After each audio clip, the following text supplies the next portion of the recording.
here at the Lincoln Funeral Train replica that was made in 1918. I'm in Antioch, Illinois. It's August 25th, 2018, and it'll be here for about 2 weeks.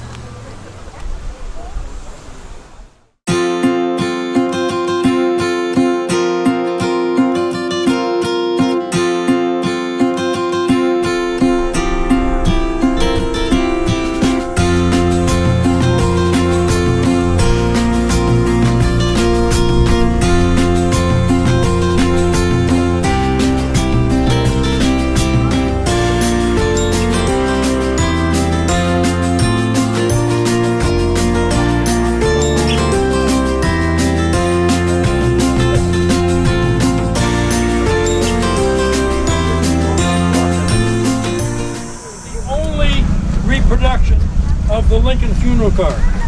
Nothing on it is original. The original car was burned to the ground in 1911 in a field up in western Minnesota outside of Minneapolis. Whoever owned the car at that time had parked it in a field, and the population up there was stripping it for parts, souvenirs. A prairie fire came through that part of the country, consumed the car. All that was left was the iron, and scrappers got that. So Dave Clokey is the president of the Historic Railroad Equipment Association, who owns the car as of today. It will be going to private ownership in 2 weeks, so you're under the wire to see it for the last time out in public. We're glad to have you. More than 70,000 have come through this car and experienced a real piece of history. We're so glad to have had that happen. The car took 5 years to build. It was in Elgin, Illinois where it was built. It is accurate to the plans from the Park Service of 1864. We know that the railing here was structured like this with this design. 3 blacksmiths donated this to us after they made it by hand and installed it on the car. Same with the other end of the car. Mr. Lincoln would be in that end of the car for the trip back to Springfield. In this end was the coffin of his son, Willie.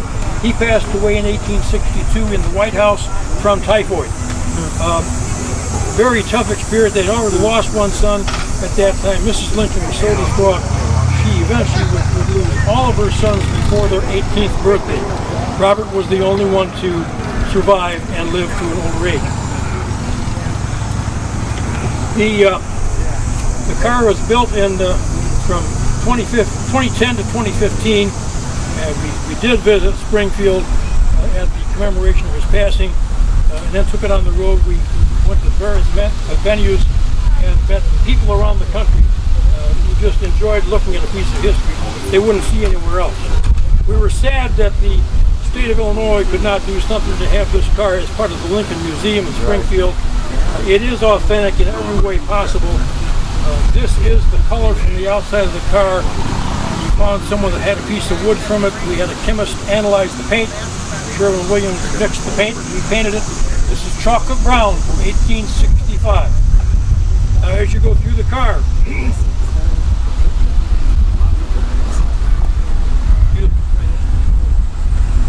something warm. Yes, yes. As you go through the car, you'll see the rose-colored fabric and the vinyl. It should have been leather on the side of it. These are the best fabrics that Joanne could help us with, so we've got it pretty accurate. But the pleating of the ceilings and the walls, we had pencil sketches showing that. We had pencil sketches showing the tufting in the lower walls. We had a photograph that was taken of the burned car, what was left of it, through here. We didn't have the plans from Washington yet, but we knew inside there was a room. We didn't know what it was. Well, when we got the plans, that was Lincoln's stateroom. If he had traveled with the car after the war, he would have stayed there, and the 2 rooms at other ends would be fixed so that they could have meetings with governors and city officials. He never saw the car. He would not go to look at it during construction. He was to look at it the first time the morning he passed away. Right after that, he was scheduled to take the car and heal the country. His verbiage on it was, I can cover more territory and meet more people on a car than I can on a horse. And he was right. Unfortunately, he just never was able to do it.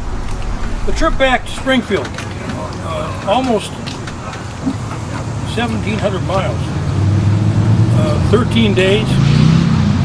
In 11 towns on the way back, Mr. Lincoln's coffin was offloaded and an open coffin viewing was held in the city square, or a big building. Open coffin, wait a minute. This is like days after his passing. Okay. He shot here, all the bruising and the blood and everything. Coagulated here.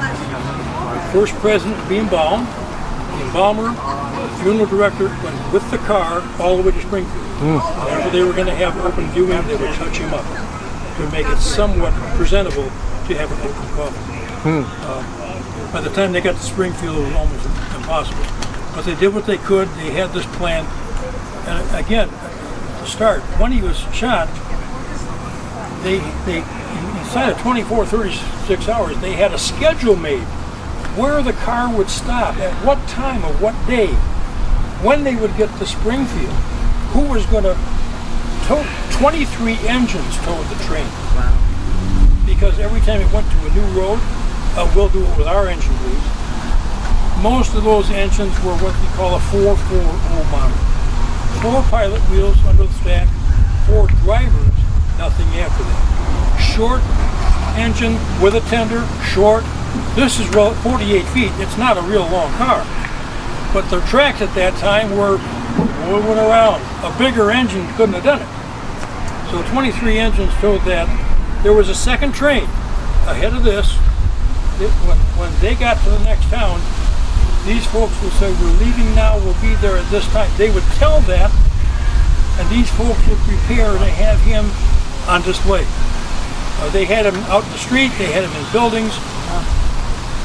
One of the pictures that we found of the procession going down the street from the back shows all of the dignitaries and the coffin and everything, a hearse. But on the left-hand side of the picture, and you can see this on YouTube, the left side of the picture is a brick building. And up in the window, there's a 9-year-old boy, Teddy Roosevelt. You're nodding your head, you've heard this. Yeah, yeah. Teddy Roosevelt, 9 years old. Now, why is that significant? When Roosevelt was elected president, like 96 or 1900, whatever it was, he asked John Hay to be his Secretary of State. Go figure. The connections. During the route of movement, we've had people come up to us and say, I'm connected here. Why are you connected here? My 4th great-grandfather owned the barn where Booth was caught. Not only, my 5th great-grandfather was Dr. Mudd, who treated Booth's leg after he was trying to escape. He was tried with the conspiracy, spent time in Florida, 9 years in prison. A man came up to me on the porch here and said, I'd like to introduce myself. How do you do? My name is really Dale Morehouse. My name is Robert Todd. I said, Mr. Todd, is there more to this story? He said, yes, I'm the 5th nephew of Mary Todd Lincoln. And he lives in Wellington, Ohio. He said, I just wanted to share that with you. I don't tell many people about that, and I'm so glad you did. All through the touring venues around the east part of the country, up in Minnesota for the last year and a half, people are getting a chance to look at history like they've never had before. They don't see the car run by on the tracks, they walk through it. If you've got questions as you do this, please let me know. I love to have questions. The greatest question that I've been asked happened this morning. A 9-year-old girl said, does Mr. Lincoln have any pets? And I said, you know, I've never been asked that question. I said, but think back in 1800s, the White House was in Washington. It was all dirt streets. It was messy. You wore boots because you had to. And people would come into the White House and sleep in the halls waiting for a chance to get to see Lincoln. Because he would have the people coming in his office, what do you want? What can I do for you? Well, Mr. Lincoln, I'm from Podunk, Maryland, and I'd like to be a postmaster. Do you think you could appoint me for that? See, they were looking for deals, they were looking for anything, but he was so personable with the people, it was just phenomenal. 5-year build on this. The engine and the tender took 10 years before that. What else? Did you see the Pullman wheels under the car? Yeah. Yeah. Well, did I tell you the connection there? George Pullman started that company in 1871. Well, that's a few years before this happened. As we're building the car, we got to the trucks, and everything is fabricated by hand. We didn't buy a truck already cast. They put it together, welding each one, grinding it off. So we got to the point of wheels. Well, let's see if we can cast the spoke wheels for the car. $80,000 to get those wheels. Who paid for it? Who paid for it? No one. We had only a few sponsors for this. The state of Illinois had nothing to give us. The Federals had nothing to give us. Springfield did not even want us in town. They did not want us there. We finally got someone to approve. We got down there, we parked across from the depot, and like what you see here, we didn't let people go through because it hadn't been open to the public yet. But we were there, and the film crew said, we're going to film the coffin coming off the car and onto the hearse, and then the hearse goes down the street. Well, that's fine, we can do that. No, they want to use their coffin. Okay, so we pulled our coffin down the hallway, and they got their coffin off the pickup truck, and they could have bring it up over the rail and into the car. But they had installed a big piece of plywood underneath it to carry it by. Well, it wouldn't go. Well, we have a solution for that if you'd like. So in the films of the commemoration there, the coffin coming off the car is ours. We cut the film, take our coffin around where it can't be seen, put their coffin in here, and the rest is history. It is a wonderful piece of history. We're so glad to see you. Come in, go through the car, ask questions whenever you want. We love questions, but we want to have you enjoy what you see inside. There's a book out by a man named Schwatzel called The Lincoln Funeral Tree. He published it in 2015. We met him when we had the car. His great-grandfather, or no, not him. He wrote this book about the trip. Yeah. He has the names of all of the engineers, the firemen, people on the car, and the troops in the back, 9 cars. Wow. So you can get that list of a number of people. He researched that, and we rely on that. I mean, it's Gives you all the information. it does. It goes straight. Any more questions anyone has, feel free to ask. Has this train actually ever been on the railroad track? Wow. Yes, it has. Are you I'm waiting on you. Oh, you're waiting on me? Look at this stuff. Wow. Isn't it cool looking? You know, they were smaller people back then. You can see by the furniture. Although he was really tall, but he had that disease. Look at this. I think it's great that he's Regrets with we take the wheels off for transportation, but as it sits Yeah. bring it down on flatbed trucks. Oh, wow. If you go on YouTube, somebody look up the Lincoln Funeral 2015, you can see us leaving. Really? Yeah, you can see all of it. Yep. The original car went from ownership to ownership. President Johnson refused to accept it. So we went to the Union Pacific. They had it for a few years as an executive car, but they thought it was comfortable. So they sold it. They got sold to get stripping lumber off of it and the salvage. And a prairie fire came through that and consumed it. So whatever was left in cash, they salvaged that, got scrap for it. But we had the plans from Washington, and we got it spot on as far as construction. We know we've got the paint, we got that on the outside. We don't know what the color oval. Well, it wasn't any color photography. Well, you know, they said it was.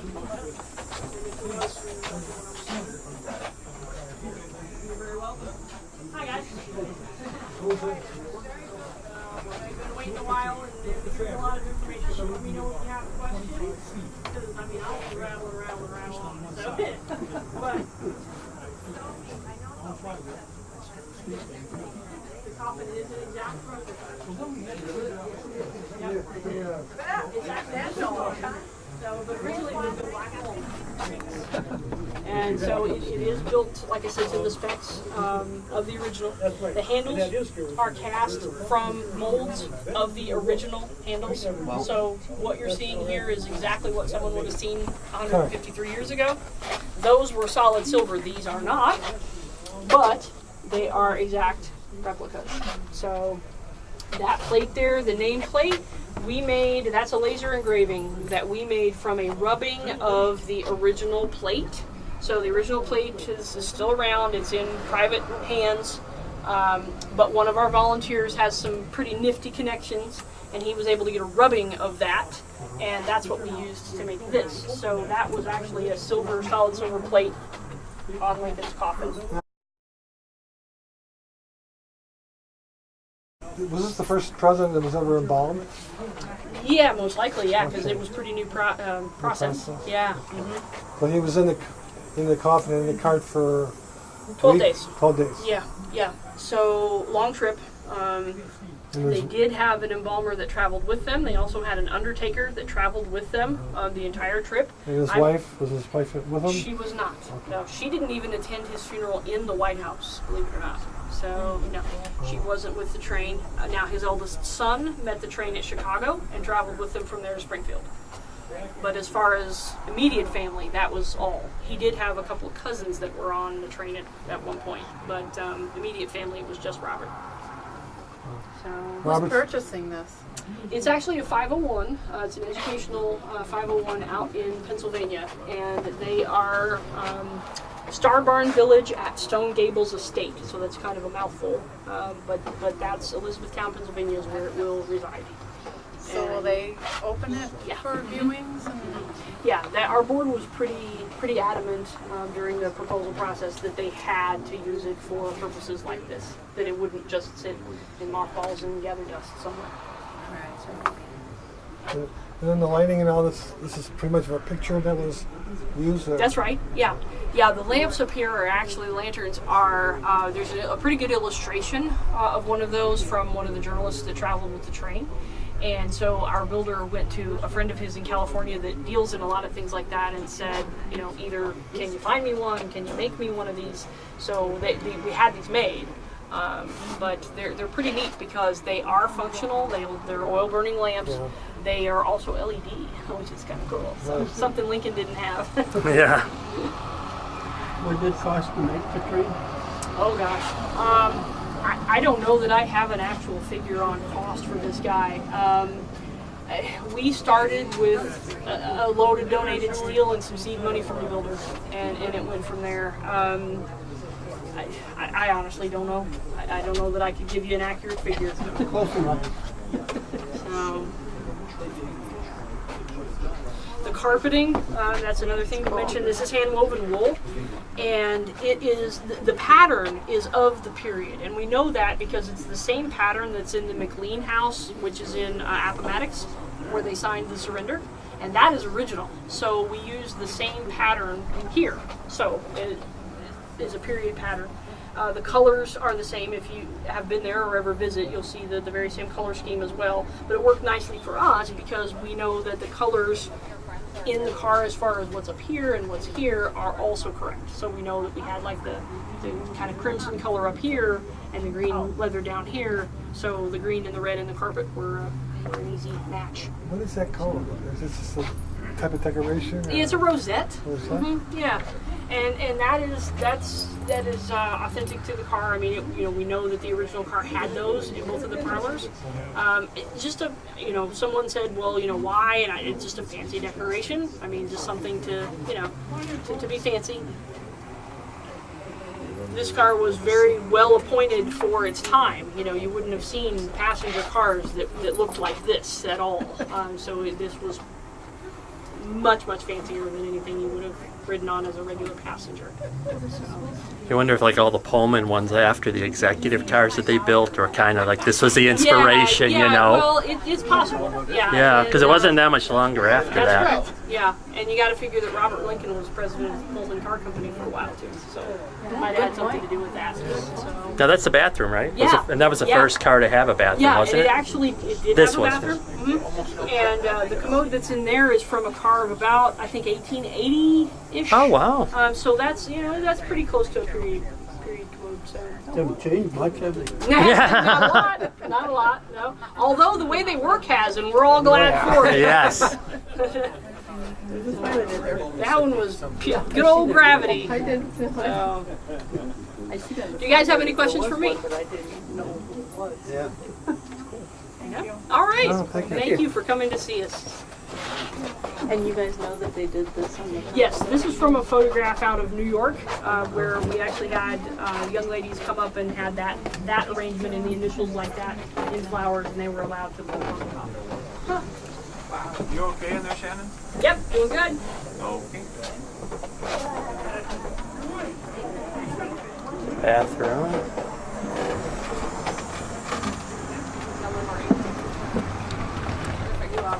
that last mile at me.